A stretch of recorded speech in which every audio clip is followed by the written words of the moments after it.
billahi minasyaitonir rajim. Bismillahirrahmanirrahim. Assalamualaikum warahmatullahi wabarakatuh. Alhamdulillah, wassalatu wassalamu ala sayyidina Muhammad ibn Abdullah wa ala alihi wa sahbihi wa man tabi'a hudah. Amma ba'd. Subhanaka la ilma lana illa ma 'allamtana innaka antal alimul hakim. Rabbi shrah li sadri wa yassir li amri wahlul 'uqdatam min lisani yafqahu qawli. Bapak-bapak dan saudara yang dirahmati Allah Subhanahu wa taala, para jamaah Masjid Hubbul Watan. Alhamdulillah, pada Jumat 10 Rajab 1438 Hijriah kita kembali dapat melanjutkan majelis pada Jumat kita yang kebetulan pada minggu ini saya yang mendapat giliran untuk menyampaikan. Jamaah sekalian, pada majelis yang lalu kita mengaji Suratul Fatihah. Tentu yang kita kaji itu sifatnya adalah merupakan pemancing dan penggugah agar kita semua, khususnya para hadirin, kemudian tergugah untuk memahami dan mendalami apa yang kita baca di dalam majelis ini. Dengan kata lain, jangan cukupkan diri, dan memang tidak boleh mencukupkan diri dengan 1-2 majelis, karena ilmu Allah itu tidak ada batasnya. Kitab-kitab dan rujukan-rujukan yang menjelaskan tentang makna Al-Quran dan hadis itu pun tidak terhitung dan terkira banyaknya. Kadang-kadang jamaah sekalian, bapak saudara, kita menyaksikan ada 1-2 saudara kita yang berhadapan dengan saudaranya yang lain yang berbeda pendapat, itu selalu menyalahkan, menganggap diri bahwa dia paling benar. Salah satu sebabnya, kata ulama, adalah qillatul ittila', yaitu karena orang itu hanya terbatas yang dia baca. Kitab-kitab yang dia baca itu terbatas. Dia pikir semua tuntunan Islam itu terdapat dalam buku yang sudah dia baca, maka yang di luar itu dianggap bukan tuntunan Islam. Itu salah, itu keliru. Karena Allah Subhanahu wa taala di dalam Al-Quran yang kita baca di dalam akhir suratul Qul law kana al-bahr midadan li kalimati rabbi lanafida al-bahr qabla an tanfada kalimatu rabbi walau ji'na bimithlihi madada. Katakanlah, kalau laut itu dijadikan tinta untuk menulis semua kalimat Allah, ilmu, maka lautan itu akan kering sebelum ilmu Allah habis tertulis. Bahkan di dalam ayat yang lain, mim ba'dihi sab'atu abhurin. Jangankan laut yang ada, kalau diandaikan ada persediaan 7 kali lipat dari air laut yang ada untuk menulis ilmu-ilmu Allah, maka semuanya akan kering sebelum ilmu Allah habis tertulis. Artinya ilmu Allah itu banyak. Maka salah satu min syamil ulama adalah at-tawadhu, salah satu karakteristik utama dari orang berilmu atau ulama adalah rendah hati. Dan itu pula yang diajarkan kepada Nabi kita, Nabi besar Muhammad SAW. Dalam sebuah riwayat ketika beliau kembali dari Isra dan Mi'raj. Kita tahu Isra dan Mi'raj itu adalah satu peristiwa istimewa yang hanya diberikan kepada Nabi kita yang mulia, yang bahkan diceritakan dalam riwayat malaikat Jibril pun minta izin kepada Nabi untuk tidak berani menginjakkan kakinya di Sidratul Muntaha, karena yang bisa menginjakkan tempat itu, menginjakkan kakinya di tempat itu hanya baginda Rasul. Artinya ilmu yang tidak pernah diperoleh oleh siapapun, kehebatan dan hikmah yang dahsyat luar biasa. Namun ketika kembali dari proses karunia Allah yang luar biasa itu, Rasul SAW segera diingatkan oleh Allah dengan firman-Nya, wa qur rabbi zidni ilma. Seakan-akan hendak mengatakan, wahai Muhammad, dengan mukjizat Isra Mi'raj, dengan kemampuanmu sampai ke Sidratul Muntaha, dengan engkau bisa melihat ilmu-ilmu Allah yang tak ada satu makhluk pun bisa melihatnya, jangan sombong. Dan justru sebaliknya, teruslah berdoa, wa qul rabbi zidni ilma. Ya Allah, katakan wahai Muhammad, Rabbi, wahai Rabbku, zidni ilma, tambahkan ilmu. Itu pesan Allah kepada Rasul setelah Isra Mi'raj, yaitu doa, ya Allah, tambahkan ilmu. Jadi kalau Rasul saja masih minta tambah ilmu, apalagi model-model kita yang jauh hanya seujung kuku dari ilmu-ilmu beliau. Tawadhu itu karakteristik utama dari ulama. Nah, oleh karena itu sekali lagi yang kita baca dari suratul Fatihah kemarin itu adalah pemancing dan penggugah untuk bapak-bapak dan saudara bisa lebih mau mendalami dan membuka di rumah, agar apa yang kita baca 17 kali dalam satu hari, satu malam minimal, sesuai jumlah dari rakaat sholat wajib kita, itu dapat lebih mampu kita hayati maknanya, kita pahami maknanya. Karena apa? Ulama menyampaikan bahwa min akbari mu'inil khusyuk adalah fahmu ma'anil ayat. Salah satu yang paling penting untuk mendukung kekhusyuan sholat kita adalah paham. Jadi banyak cara untuk mencapai kekhusyuan. Salah satu penolong yang paling penting adalah dengan memahami apa yang kita baca. Orang yang mengatakan Maliki Yaumiddin tapi dia tidak ngerti artinya dengan Maliki Yaumiddin, semua kata itu dia pahami, dia camkan. Allah adalah raja di raja, penguasa hari pembalasan. Dia mengerti betul bahwa apa yang ada pada dirinya tidak ada artinya. Semua yang dia lakukan akan dia pertanggungjawabkan, dan semua konsekuensi dari ayat itu.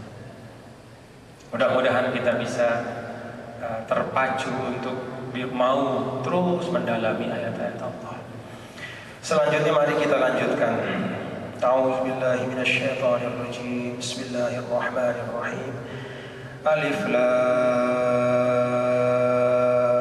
Mim. Dzalikal kitabu la raiba fihi hudan lil muttaqin.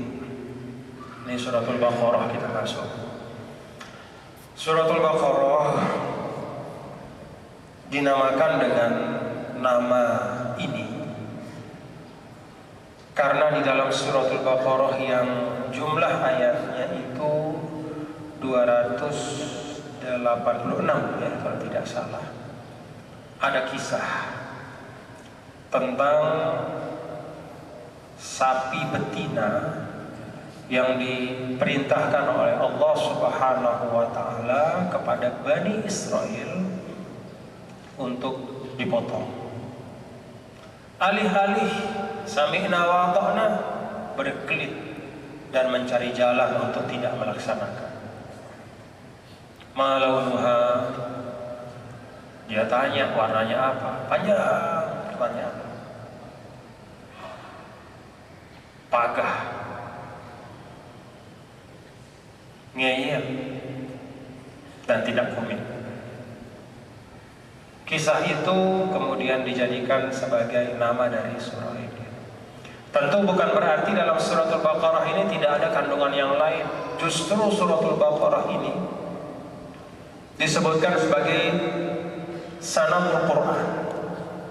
Jadi kalau onta itu kan punggungnya itu dia begini ya, apa itu? Punuk. Kan ada istilah. Onta itu berpunuk. Punuk itu adalah bagian yang paling tinggi dari onta. Maka punuknya Al-Quran kalau di dalam ungkapan Rasul Sallallahu Alaihi Wasallam adalah suratul Baqarah. Karena suratul Baqarah ini lengkap betul, menjelaskan tentang sam'iyah, menjelaskan tentang ma'ad, menjelaskan tentang muamalah, menjelaskan tentang ibadat, menjelaskan tentang akhlakiyat, lengkap semuanya. Punuknya Al-Quran, puncaknya Al-Quran, itu suratul Baqarah sebagai gambaran dari kelengkapan maknanya. Ayat yang pertama, Alif Lam Mim. Nah, ini adalah satu dari beberapa pembukaan surah yang khas. Ada berapa surah Al-Quran Bapak Ibu? 114. Ada surah-surah yang dibuka dengan apa yang diistilahkan al-huruful muqatta'ah, yaitu huruf-huruf yang tersusun. Jumlah surah yang diawali dengan al-huruful muqatta'ah ini ada 29 surah. Dari 114 surah ada 29 yang diawali dengan huruf-huruf hijaiyah ini. Ada yang dengan satu huruf. Apa contohnya? Nun atau Shad, Qaf. Ada juga yang dua huruf. Apa? Yasin, Toha, Hamim. Ada juga yang tiga huruf. Alif, Lam, Ra. Ada juga yang empat huruf. Alif, Lam, Mim, Shad. Ada juga yang lima huruf. Kaf, Ha, Ya, Ain, Shad. Dzikru rahmati rabbika 'abdahu Zakaria. Itu surah Maryam, 5 huruf. Jadi ada yang dari 1 huruf, 2 huruf, 3 huruf, 4 huruf, 5 huruf. Apa arti dari huruf-huruf ini? Nah, ini ada pandangan ulama bermacam-macam. Tetapi pendapat yang dikuatkan oleh banyak ulama adalah bahwa huruf-huruf ini digunakan untuk mengawali 29 surah dalam Al-Quran untuk menunjukkan bahwa kekuasaan Allah luar biasa. Dari huruf-huruf yang biasa digunakan oleh manusia, Allah bisa menyusunnya menjadi mukjizat yang tidak bisa ditandingi. Maka huruf ini lit tahaddi, seakan-akan mengatakan begini: Bapak-bapak, ibu-ibu umat manusia, ini huruf yang kalian kenal semuanya, kalian pahami, kalian biasa susun menjadi kalimat. Dari huruf yang kalian kenal ini, kami susun kitab mukjizat yang tidak tertandingi. Kalau mukjizat itu dari sesuatu yang kita tidak kenal, mungkin bolehlah kita berdalih, itu susah ditiru mukjizat itu. Karena mukjizat itu menggunakan alat-alat yang tidak dikenal oleh manusia. Tapi Al-Quran, mukjizat yang terhebat, itu tersusun dari huruf-huruf yang bukan hanya dikenal oleh manusia, tapi juga sehari-hari diucapkan oleh manusia, khususnya oleh orang Arab. Jadi seakan-akan mengatakan dari huruf-huruf yang kalian pakai tiap hari, yang kalian gunakan berkomunikasi, yang kalian susun darinya itu ratusan, ribuan, puluhan ribu kalimat, kami susun kalam, tersusun mukjizat yang tidak bisa ditandingi. Litahadi.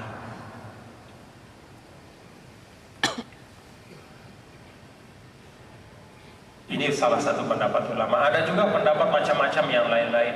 Salah satu diantaranya misalnya, ada pendapat yang mengatakan bahwa huruf-huruf ini adalah melambangkan kata-kata yang mencerminkan kekuasaan Allah. Misalnya alif lam mim. Alif itu artinya Allah, lam itu artinya lutfun, mim itu artinya mulkun, misalnya begitu. Jadi macam-macam lah. Jadi lutfullah itu artinya kelembutan Allah. Melihat orang yang bersalah Allah tidak balas tapi dikasih kesempatan untuk tobat, itu lutuf. Mulkullah, mim itu mulkullah, kekuasaan Allah. Ada juga yang mengatakan bahwa sebagian dari huruf-huruf ini adalah nama bagi Nabi kita, Nabi besar Muhammad Sallallahu Alaihi Wasallam, khususnya 2 surah. Apa itu? Toha dan Yasin. Jadi Toha itu adalah nama dari Nabi kita, Nabi Muhammad Sallallahu Alaihi Wasallam. Kemudian Yasin juga demikian. Ini sebagian pandangan ulama. Tapi pendapat yang pertama itulah yang paling kuat, karena memang pendapat yang pertama itu mencerminkan keagungan dan kemuliaan Al-Quran, bahwa huruf ini adalah merupakan tantangan. Sehingga dengan demikian arti dari huruf ini adalah mimma istaghfarallahu ta'ala bi'ilmi. Ini bagian dari Al-Quran, huruf-huruf ini yang arti persisnya itu hanya Allah Subhanahu wa ta'ala yang tahu. Diletakkan menjadi awal dari 29 surah dalam Al-Quran untuk menantang manusia, litahadi. Dan bukti faktual sejarah, tak ada seorang pun yang bisa meniru dengan tantangan ini, apalagi semuanya satu surah yang paling pendek sekalipun, bahkan ayat yang paling pendek sekalipun juga tidak ada yang bisa menirunya. Dzalikal kitabu la raiba fihi hudan lil muttaqin. Nah, ini kalau dari sisi wakafnya, ya, kalau lihat di mushaf itu ada titik 3, la raiba. Di atas ba itu titik 3, kemudian di atas fihi itu ada titik 3. Nah, titik 3 yang bersandingan itu, kalau di dalam hukum tajwid itu menunjukkan pilihan yang boleh kita untuk berhenti di salah satunya. Jadi bisa berhenti di dzalikal kitabu la raib, boleh. Sambung fihi hudal lil muttaqin, boleh. Atau dzalikal kitabu la raiba fihi hudal lil muttaqin. Itu dari sisi wakafnya, nyambung atau berhenti, wakaf atau wasal. Ada diskusi bapak-bapak dan saudara, mana lebih baik? Kalau memang ada pilihan berhenti di la raiba atau berhenti di fihi, mana yang lebih baik? Ternyata berbeda tempat berhenti itu merubah makna. Kalau diberhentikan pada la raiba, maka fihi hudal lil muttaqin itu artinya di dalam Al-Quran itu ada petunjuk bagi orang-orang yang beriman. Kalau berhenti di la raiba, dzalikal kitabu la raib, sambung fihi hudal lil muttaqin, artinya apa? Kitab itu tidak ada keraguan, di dalamnya ada petunjuk. Sedangkan kalau berhenti di dzalikal kitabul la raiba fihi hudal lil muttaqin, maka artinya berubah menjadi apa? Kitab itu tidak ada sedikit pun keraguannya dan dia adalah petunjuk bagi orang bertakwa. Kira-kira bisa ditangkap nggak nuansa perbedaannya? Kalau yang pertama, nih kata ulama ya, yang menganggap bahwa berhenti pada raiba fihi itu lebih baik ya. Karena kalau berhenti pada raiba dan dimulai dari fihi, itu artinya di dalamnya ada petunjuk. Kalau kita mengatakan di dalam sesuatu ada petunjuk, berarti bukan semuanya. Seperti misalnya di dalam rumah ada kucing, itu berarti bukan semua rumah itu kucing, tapi di dalamnya ada kucing. Di dalamnya mungkin ada selain kucing juga. Tapi kalau berhentinya pada dzalikal kitabul la raiba fihi, kemudian mulai hudal lil muttaqin, maka artinya berubah menjadi kitab itu tidak ada keraguan di dalamnya, dia adalah petunjuk. Jadi kalau yang pertama itu di dalamnya ada petunjuk, yang kedua ini artinya dia itu petunjuk.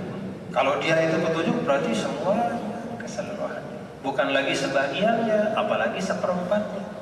Itu sebabnya lebih banyak ulama yang berhenti pada la raiba fihi, kemudian hudal lil muttaqin. Karena dengan demikian maka maknanya adalah Al-Quran secara keseluruhan adalah petunjuk, secara utuh dia adalah petunjuk, dan bagian-bagiannya pun juga adalah petunjuk. Dzalikal kitabul la raiba fihi hudal lil muttaqin. Dzalika itu untuk menunjuk itu, artinya itu, kitab itu. Dalam ayat ini itu tapi bermakna ini, jauh padahal sebenarnya dekat. Kenapa menggunakan kata jauh? Istilah jauh itu di dalam penggunaan bahasa bapak-bapak saudara, ada yang jauh karena zatnya dan ada yang jauh karena ketinggiannya. Sesuatu itu bisa jadi dia di samping kita, tapi kita anggap jauh karena dia tinggi. Ada gambaran bahwa dia mulia. Mulia itu dekat dengan ketinggian, karena tinggi jauh rasanya, padahal dia di samping kita. Nah, makna inilah yang terambil untuk zalika. Sehingga walaupun kitab Al-Quran ini ada di sini, tapi kita tetap bacanya zalikal kitab, kitab itu. Itu bukan menunjuk kepada fisik yang ada bersama kita, karena dia dekat, kita bisa sentuh. Tapi kemuliaannya, ketinggiannya, keagungannya seakan-akan tak terjangkau oleh kita. La raiba fihi. Nah, la raiba ini juga satu jumlah yang artinya tidak ada keraguan di dalamnya. Jumlah ini bapak-bapak saudara, itu sebagian para ulama menyatakan ini adalah khabariyatun bimakna insya'Allah. Ini adalah berita tapi juga adalah kandungannya ada larangan. Sama seperti di dalam famam farada fihinnal hajja fala rafatha wala fusuqa wala jidala. Maka siapa saja yang telah memfardukan haji untuk dirinya, maka la rafatha, tidak ada kata cabul, wala fusuqa, dan tidak ada kefasikan, wala jidala, dan tidak ada perdebatan. Tiga penegasan tidak ada itu pada hakikatnya larangan. Sehingga ketika mengatakan tidak ada kecabulan, artinya apa? Jangan buat yang cabul atau mengucap yang cabul. Ketika ada la fusuqa yang artinya tidak ada kefasikan, artinya apa? Jangan berbuat yang fasik. Wala jidala, tidak ada perdebatan, artinya apa? Jangan berdebat. Sama di sini juga. La raiba, tidak ada keraguan, artinya apa? Jangan ragu. Yakinlah. Hudal lil muttaqin. Al-Quran itu sepenuh-penuhnya dan seutuh-utuhnya adalah petunjuk. Untuk siapa petunjuk itu? Lil muttaqin, bagi orang-orang yang bertakwa. Nah, bapak-bapak saudara, ada pertanyaan. Mengapa di dalam ayat kedua ini Allah Subhanahu wa ta'ala membatasi hidayah Al-Quran itu pada orang bertakwa?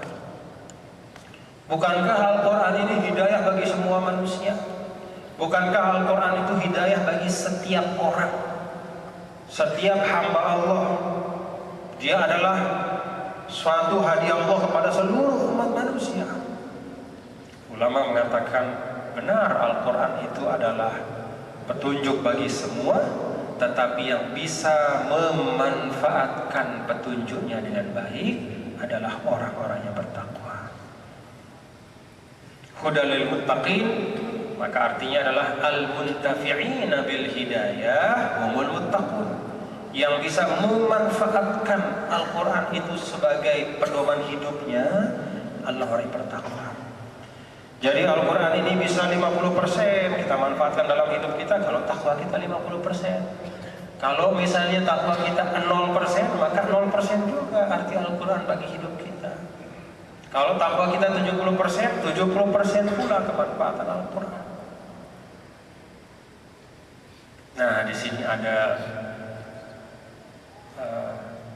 pesan dari Allah Subhanahu wa taala kepada kita, bapak-bapak dan saudara, bahwa semua kebaikan-kebaikan yang Allah sebarkan di bumi, di jagat raya ini, semua karunia nikmat lahir dan batin yang terlimpah oleh Allah kepada manusia, hanya dapat dimanfaatkan bagi orang yang pertama yang mempercayainya dan yang kedua menyiapkan dirinya sebaik-baiknya.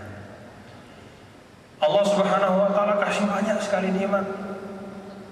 Tetapi kalau kita tidak menyiapkan diri untuk mengambil, memanfaatkannya, nikmat itu akan lewat saja. Allah memberikan hidayah juga lebih dari cukup.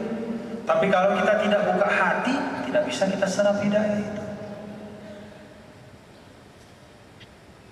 Bagi orang beriman ketika melihat misalnya bencana musibah di depan matanya, akan beda yang dia ambil dibanding orang yang tidak beriman yang melihat musibah yang ada di depannya. Bagi orang yang tidak beriman, dia akan mendekatinya dengan pendekatan ilmu saja.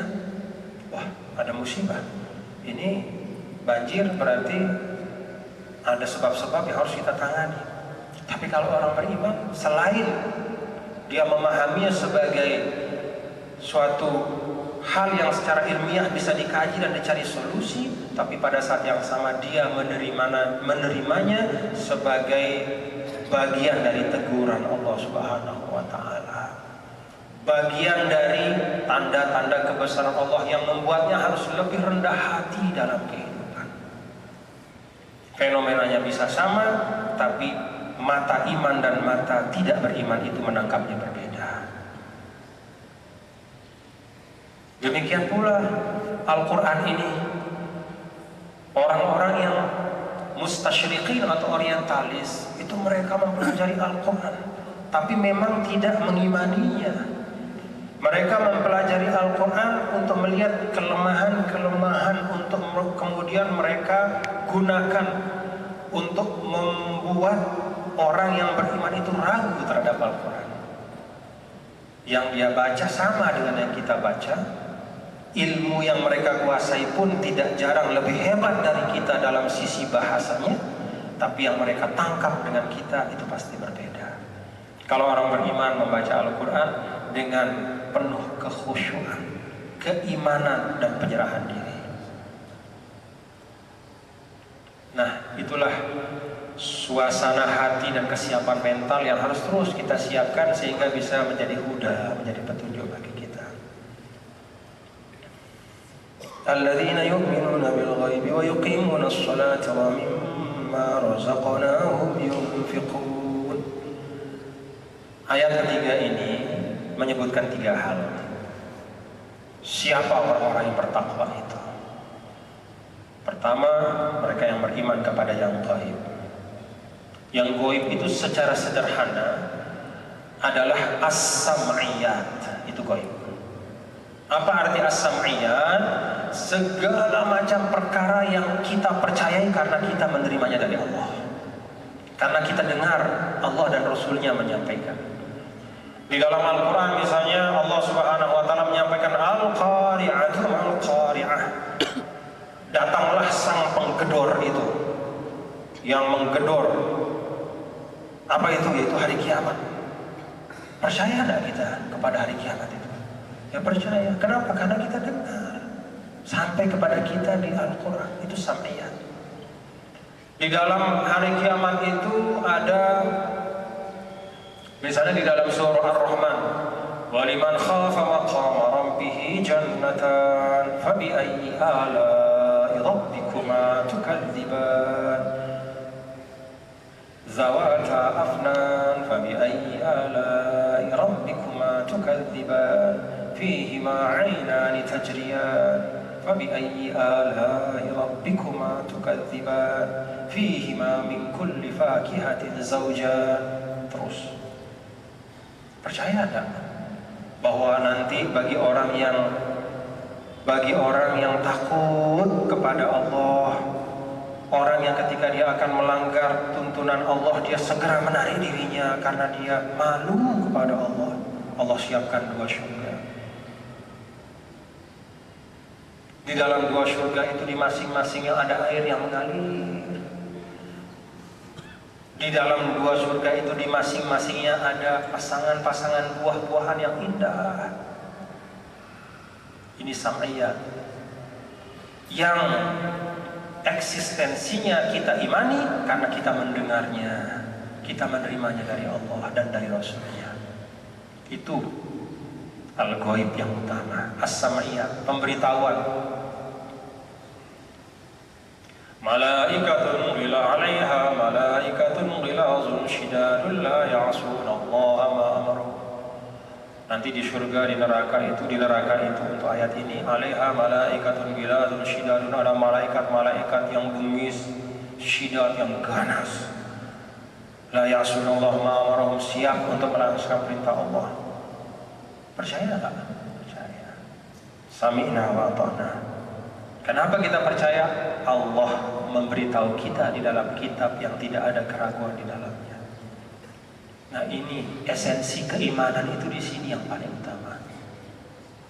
Dan yang banyak menyebabkan orang, terutama zaman sekarang itu, tidak percaya kepada Allah, menjadi ateis, tidak percaya kepada Tuhan, atau menjadi teis. Teis itu percaya kepada Tuhan tapi tidak percaya agama, adalah ini yang memisahkan.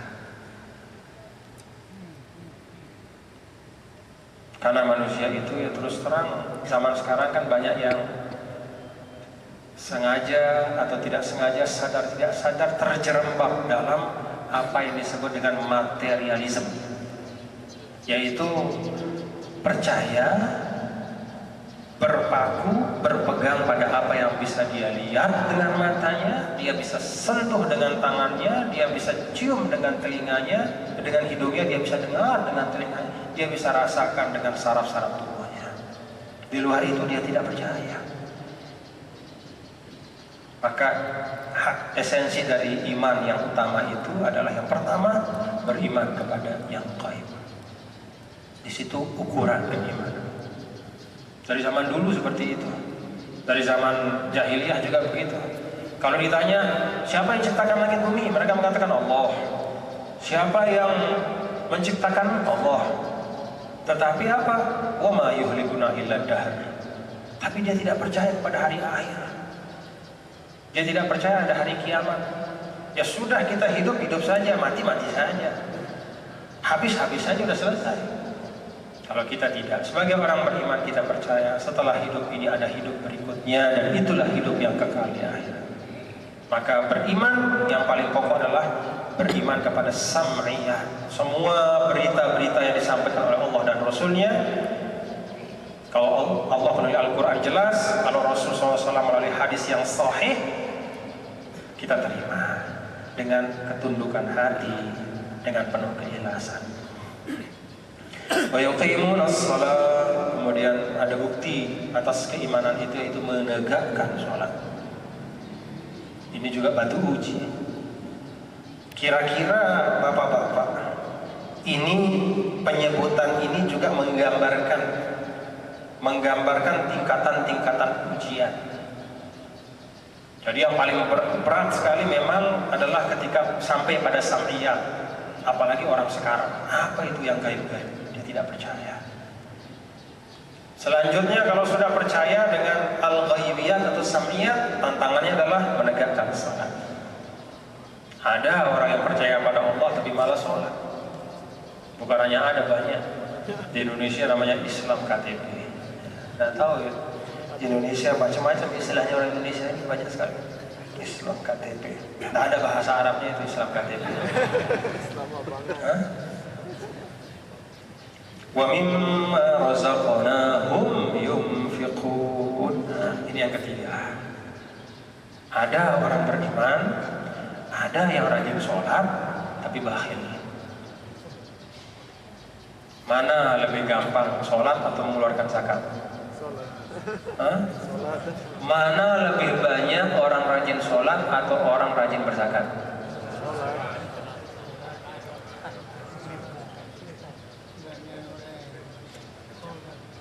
Itulah sebabnya kalau di dalam hadis Rasul Shallallahu Alaihi Wasallam disebutkan was-shadaqatu burhanun.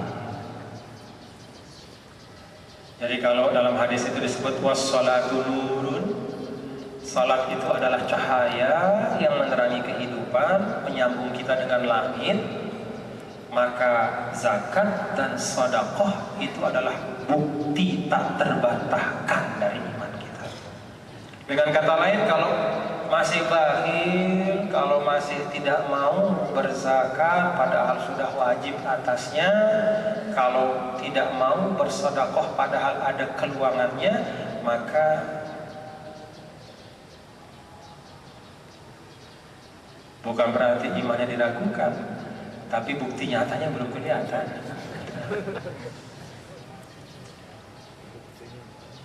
Itulah sebabnya kalau dihitung-hitung potensi zakat kita di Indonesia ini katanya kan beratus-ratus kali lipat dibanding apa yang terkumpul setiap tahun. Nah, ini jadi pengingat kita bahwa ternyata zakat itu adalah sesuatu yang fundamental. Dan itu mekanisme Islam untuk meredistribusi kekayaan. Kaila yakuna dulatan bainal aghniyah. Tanda satu bangsa hancur kalau kekayaannya hanya terkumpul di segelintir orang. Itu bahasa Al-Quran. Wa idza aradna an nuhlika qaryatan amarna mutrafiha fa fasaqu fiha fa haqqa 'alaiha al-qawl fadammarnaha tadmira. Kalau di suatu bangsa itu kekayaan hanya segelintir orang, segelintir kecil itu menguasai sekian ribu kali lipat dibanding jutaan yang lain, itu alamat bahaya. Itu Al-Quran. Sehingga kalau misalnya Bapak Presiden kita Pak Jokowi menyampaikan bahwa tugas ke depan di Indonesia ini adalah menghilangkan ketimpangan, itu betul. Karena yang menghancurkan kalau dalam bahasa Al-Quran tadi seperti itu. Amarna mutrafiha fa fasaqu fiha fa haqqa 'alaiha al-qawl fadammarna tadmira. Salah satu mekanisme untuk mengurangi ketimpangan itu adalah dengan bersedekah, berzakat. Itu Islam. Islam ini bukan agama yang hanya bicara akhirat, tapi juga bagaimana kita hidup rukun, aman, damai. Kemudian ayat yang keempat, walladzina yu'minuna bima unzila ilaika wa ma unzila min qablik wa bil akhirati hum yuqinun. Ada dua lagi yang disifatkan. Yang keempat, ayat keempat ini sifatnya yang keempat juga, walladzina yu'minuna bima unzila ilaika wa ma unzila min qablik. Mereka yang beriman kepada apa yang diturunkan kepadamu dan apa yang diturunkan kepada sebelummu. Wow, di sini lil jamaah, menunjukkan kesetaraan. Jadi bukan merupakan seorang muslim yang baik kalau hanya mempercayai turunnya kitab suci Al-Quran saja. Tapi seorang muslim, seorang mukmin adalah dia mukmin kalau dia mempercayai semua kitab-kitab yang diturunkan oleh Allah Subhanahu wa taala.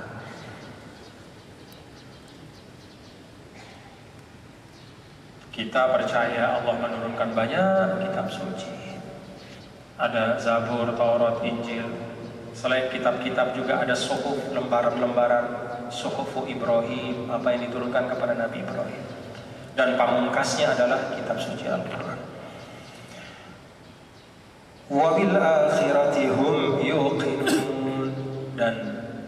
mereka iqan.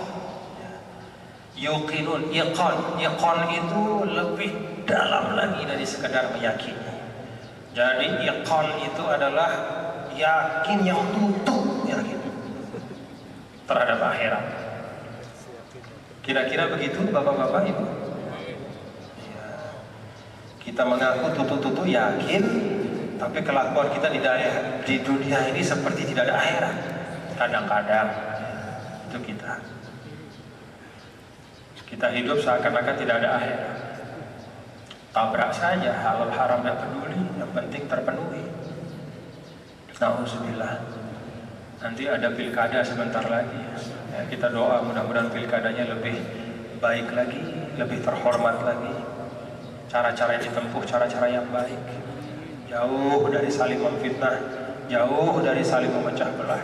Tapi adu gagasan. Karena NTB perlu gagasan-gagasan hebat untuk terus membangunnya ke depan.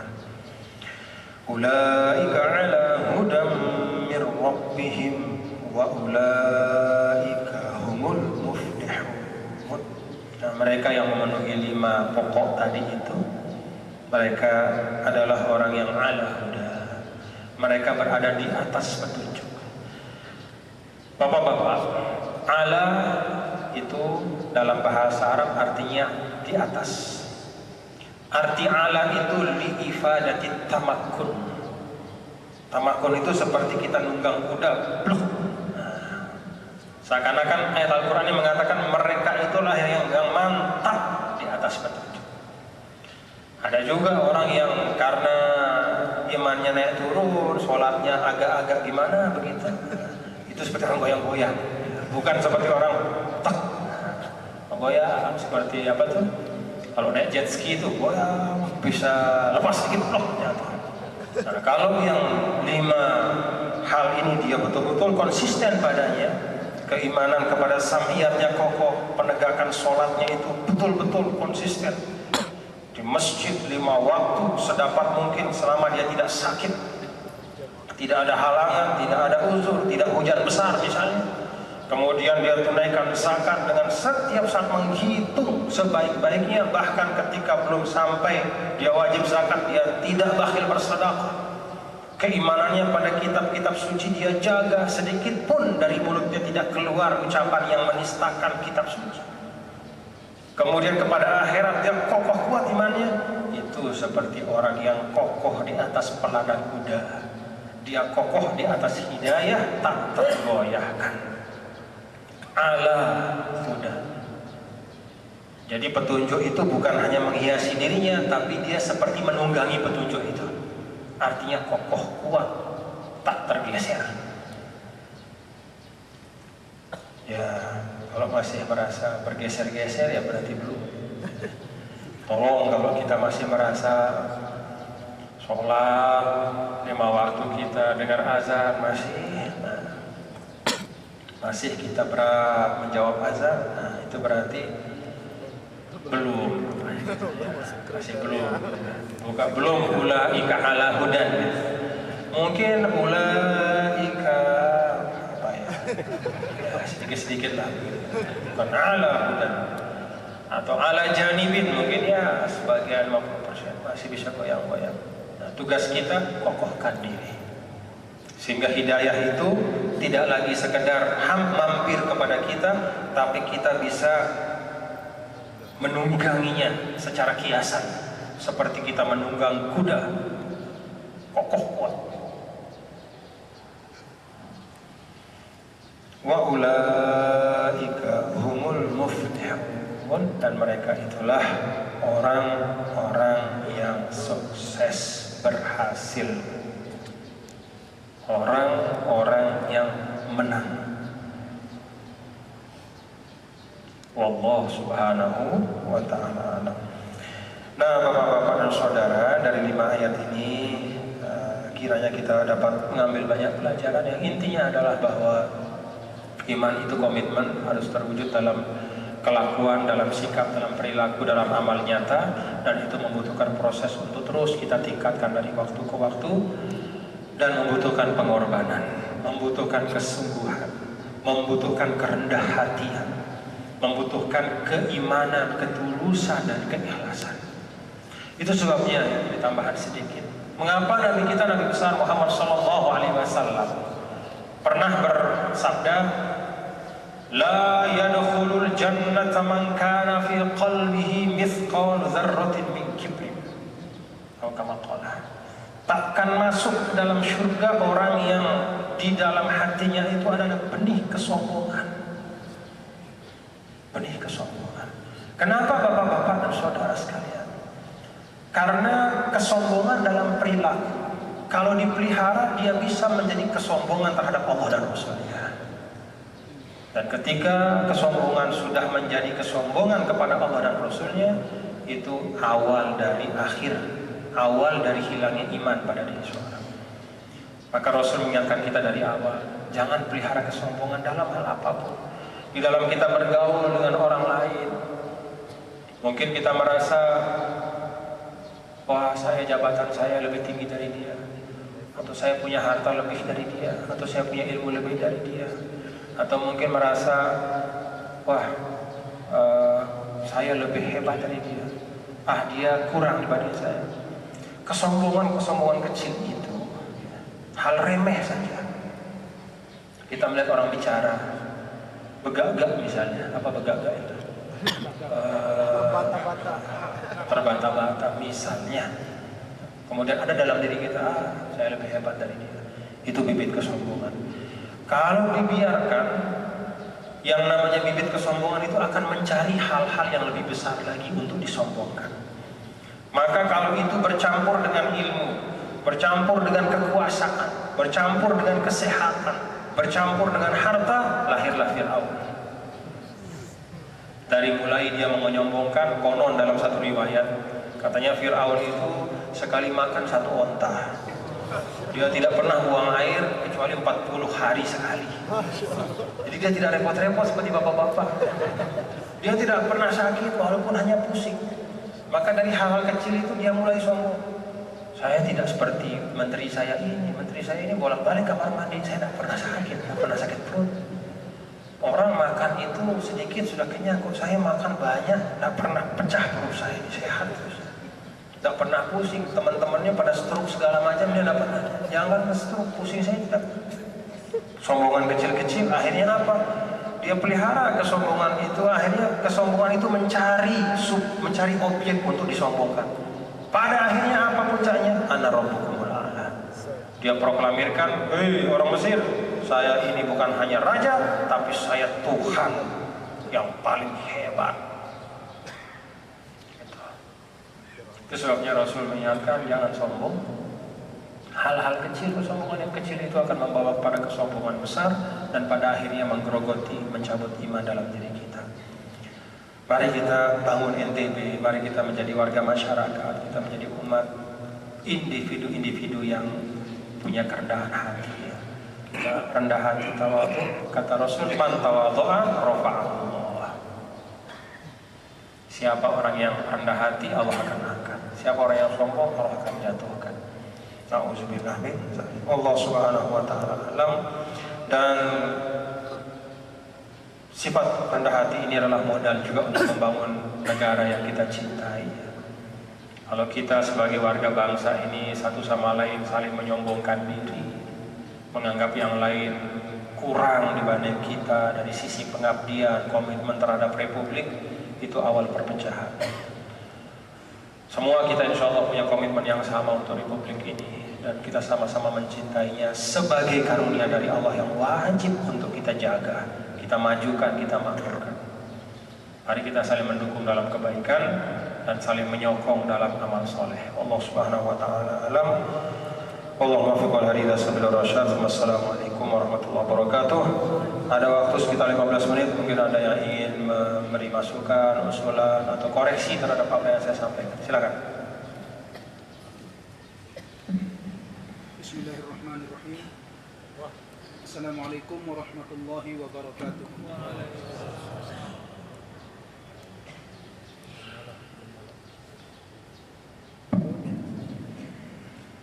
Jadi setelah kami mendengar penjelasan dari Al-Mukarram, tadi dijelaskan bahwa fungsi Al-Quran itu adalah hudan lil muttaqin. Mohon penjelasan Pak Tuan Guru. Dalam satu surat pada ayat yang berbeda dijelaskan bahwa yang tadinya dijelaskan oleh Tuan Guru itu hudan lil muttaqin, sedangkan pada ayat berikutnya syahrul ramadan alladzi unzila fihi al-Qur'anu hudan linnas. Mohon penjelasan. Yang tadinya pada surat yang satu surat dijelaskan pengertian yang berbeda. Mohon penjelasan. Pertanyaan kedua silakan nanti saya. Bapak siapa? Muhammad Jafar. Muhammad Jafar. Silakan yang kedua nanti sekalian ya, apa-apa. Maju, maju, Pak.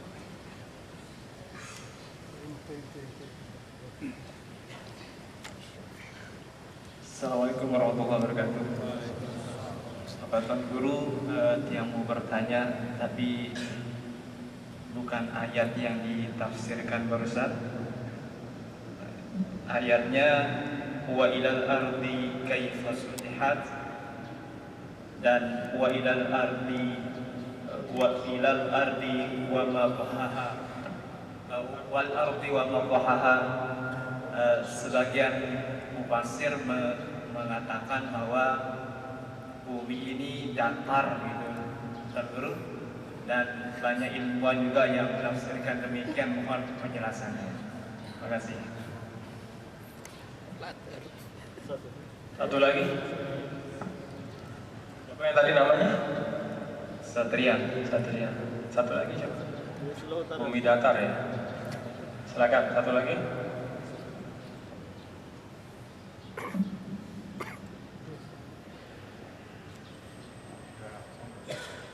Assalamualaikum warahmatullahi wabarakatuh. Terima kasih atas waktunya yang kami berikan Bapak Tuan Guru.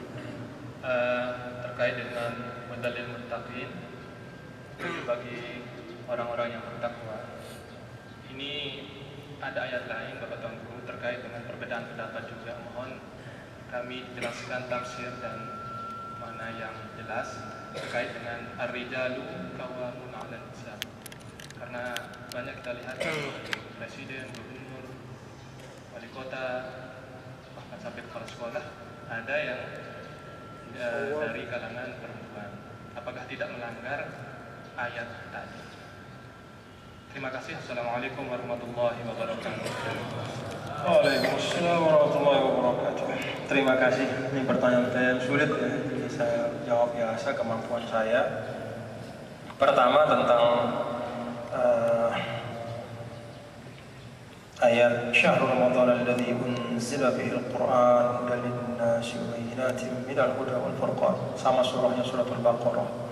Rangkaian dari ayat yang menjelaskan tentang kewajiban berpuasa. Nah, di sini di awal suratul Baqarah hudan lil muttaqin, di ayat yang tadi itu hudan linnas wa bayyinatin minal huda wal furqan. Nah, sebenarnya jawaban dari pertanyaan Pak Jafar tadi bisa ditangkap dari apa yang saya jelaskan, bahwa Al-Quranul Karim itu prinsipnya adalah lihidayatil bashar, hudan linnas, untuk menjadi petunjuk bagi semua manusia. Tapi yang bisa benar-benar memanfaatkannya sebagai petunjuk adalah orang-orang yang bertakwa. Jadi kalau misalnya ada di suatu tempat seorang manusia tapi dia tidak mengimani Al-Quran, tidak mungkin dia bisa menjadi petunjuk bagi dia karena dia tidak percaya. Nah, itu sebabnya di dalam Al-Baqarah ini yang disebutkan oleh Allah adalah dari sisi yang bisa memanfaatkannya. Nah, kenapa ini disebut di awal surat Al-Baqarah hudan lil muttaqin? Untuk memicu kita agar kalau mau Al-Quran ini benar-benar menjadi petunjuk yang nyata dalam kehidupanmu, wahai hamba Allah, jadilah engkau orang bertakwa. Kalau engkau betul-betul menjadi orang yang bertakwa, maka Al-Quran itu akan sempurna menjadi petunjuk hidupmu. Jadi awal suratul Baqarah ini terkait dengan siapa yang bisa memanfaatkan petunjuk itu. Kalau dalam ayat yang tadi hudan linnas, dalam konteks bahwa memang diarahkan sebenarnya oleh Allah Al-Quran ini untuk semua manusia.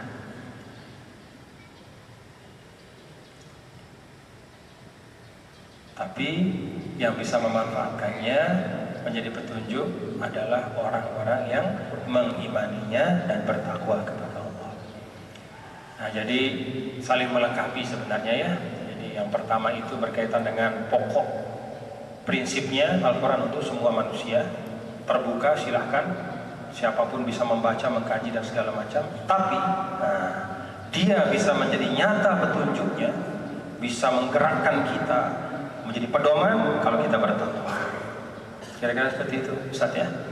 Yang kedua, di Satria ya, mengenai bumi itu datar. Sebenarnya isu tentang bumi itu datar atau masalah bumi itu bulat atau datar ini masalah yang lama memang ya menjadi pembahasan, dan itu bukan monopoli yang disebut dengan ulama ya, bukan hanya monopoli di dalam dunia Islam. Bahkan kalau Satria membuka internet misalnya, itu ada pembahasan panjang sekali tentang bahwa dalil-dalilnya ada menunjukkan bahwa bumi itu datar menurut yang mempercayainya. Bahkan ada YouTube juga, katanya saya belum tonton, tapi saya pernah baca bukunya. Di buku itu dijelaskan panjang lebar ya, jelasan panjang lebar bahwa bumi itu datar. Ada sebagian ulama yang mengikuti pandangan bahwa bumi itu datar berdasarkan zahir dari ayat yang tadi, wa ilal ardi kaifa sutihat, atau huwallazi ja'ala lakumul arda zalulan famshu fi manakibiha misalnya. Kan ayat tadi wa ilal ardi kaifa sutihat, apakah tidak melihat kepada bumi ini bagaimana dihamparkan. Secara lahiriah kata dihampar itu kan seperti karpet, hamparkan karpet, berarti kan datar. Itu secara lahiriah. Ada ulama yang berdalil dengan seperti itu. Tapi untuk hal-hal yang sifatnya keilmuan, maka Al-Quran mengajarkan kita fas'al bihi khabirah, tanya, merujuklah kepada yang betul-betul ahlinya. Fas'alu ahla dzikri. Itu terutama berkaitan dengan ayatun kauniyatun atau bumi dan semua yang ada di cakrawala ini. Ya, panjang bumi, ukuran bumi, besar matahari, berapa kekuatan sinar matahari, berapa diameter bulan, ada berapa planet yang mengitari matahari, dan seterusnya. Kembali kepada yang tahu, kembali kepada penelitian yang ilmiah yang sudah diakui. Ya, secara sederhana katanya kalau kita pergi ke terbang dari misalnya Indonesia, kita terbang misalnya ke Amerika lewat lewat apa istilahnya, lewat jalur ya, terbang misalnya ke arah barat, terus nanti kita akan kembali sampai ke Indonesia, katanya begitu. Saya belum pernah juga ya. Tapi penelitian ilmiah menunjukkan bahwa memang bumi itu kurawiyah ya, atau seperti bola. Ini termasuk minal musallamat sebenarnya, artinya itu merupakan aksioma ya, sesuatu yang sudah diterima oleh semua ahli pengetahuan. Tapi sekali lagi kalau ada ungkapan Al-Quran wa ilal ardi kaifa sutihat, bagaimana bumi dihamparkan, itu merujuk kepada panca indera kita. Kita sepintas memang kita lihat ya bumi terbentang ya, tetapi sebenarnya dia bulat. Kenapa tidak terasa kebulatan? Karena dia besar, begitu ceritanya. Tapi ala kulli hal bapak-bapak ya, ini memang ada perdebatan. Kalau saya sih urusan-urusan ilmu pengetahuan kembali kepada ahlinya. Tapi mau dibilang bulat atau datar ya, tidak mempengaruhi ibadah kita. Jadi tetap saja misalnya bumi itu datar ya, kita menghadap Ka'bah. Bumi itu bulat sama juga.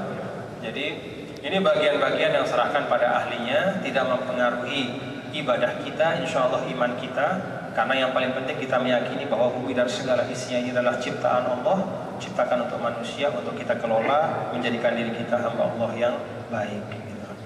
Nah kemudian, wallahu a'lam bishawab ya. Mau tanya lebih ahli, tanya ahli astronomi, ahli yang. Tapi kira-kira seperti itulah ya. Beda-beda pendapat biasalah. Yang penting kita tetap rukun iman, rukun Islamnya sama. Ya.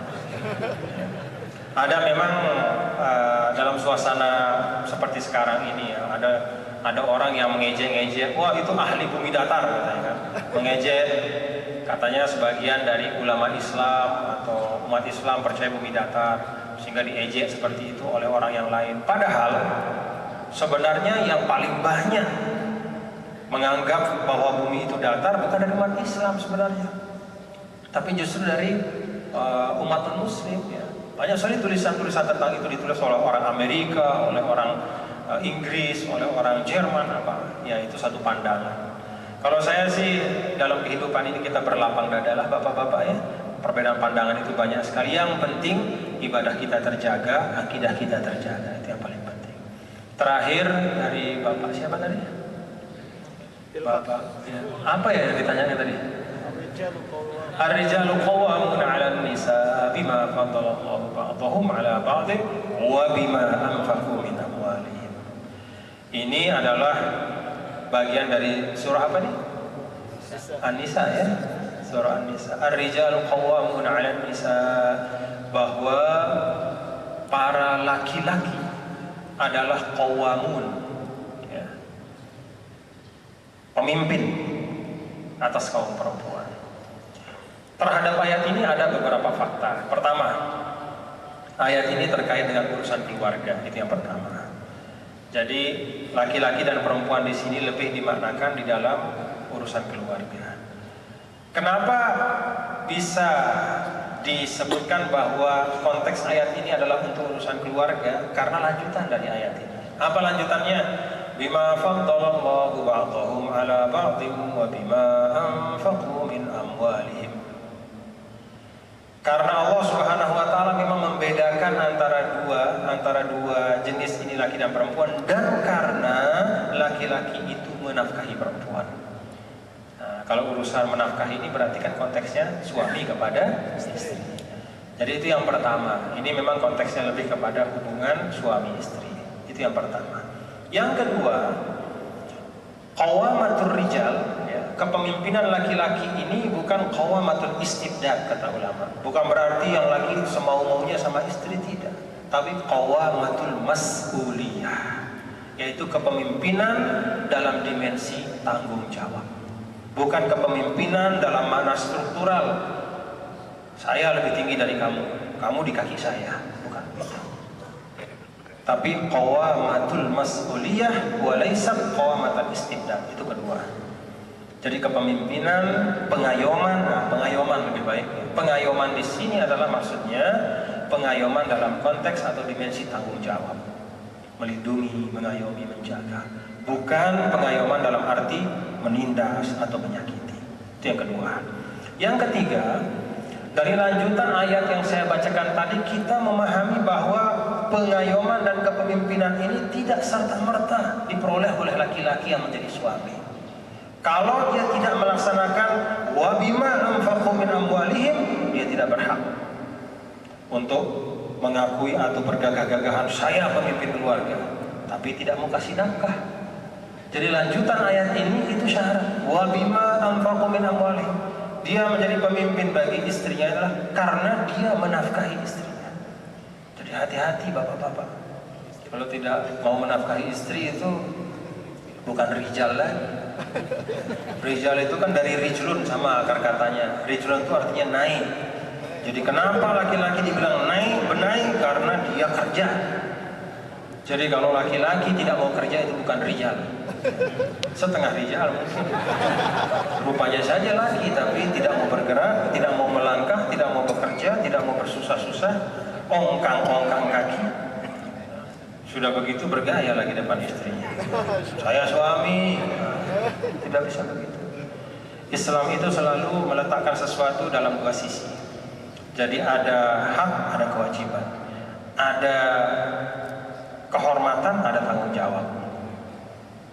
selalu dua sisi. Nah, jadi itu yang ketiga, bahwa pengayoman atau kepemimpinan dalam keluarga itu dikaitkan dengan penunaian kewajiban, yaitu memberi nafkah yang cukup kepada istri. Nah, ukuran nafkah yang cukup itu kan ada dalam kitab-kitab fikih ya, yaitu yang menyangkut hal-hal yang pokok. Kalau lipstik atau salon itu bukan ya, jadi itu tidak. Jadi jangan istri mengadu kepada pengadilan, saya tidak mau sama suami saya ini lagi karena dia tidak membelikan saya lipstik sudah 1 tahun. Itu kalau dalam fikih tidak termasuk itu ya. Jadi hal-hal yang memang pokok, penting untuk tegaknya agama dan layaknya hidup sebagai manusia. Nah, jadi kira-kira seperti itu. Wallahu a'lam bishawab. Banyak kekurangan, banyak kekeliruannya, silahkan nanti dibaca lagi. Dan mudah-mudahan majelis kita diberkahi oleh Allah Subhanahu wa taala. Kita berdoa, apa yang kita dengar kita bisa ambil yang terbaik, yang tidak baiknya jangan kita bawa. Ya. Seperti di dalam Al-Qur'an itu, alladzina yastami'una al-qaula fayattabi'una ahsanah. Jadi boleh saja masuk ke telinga kita segala macam omongan, karena kita sulit untuk menutup telinga sekarang. Segala macam masuk, sengaja maupun tidak sengaja, tapi yattabi'una ahsanah. Orang yang cerdas, orang yang baik adalah yang memfilter itu semua dalam dirinya dan mengikuti yang terbaik dari apa yang dia dengar. Amin ya Rabb. Kita baca Fatihah untuk itu. Al-Fatihah. Bismillahirrahmanirrahim.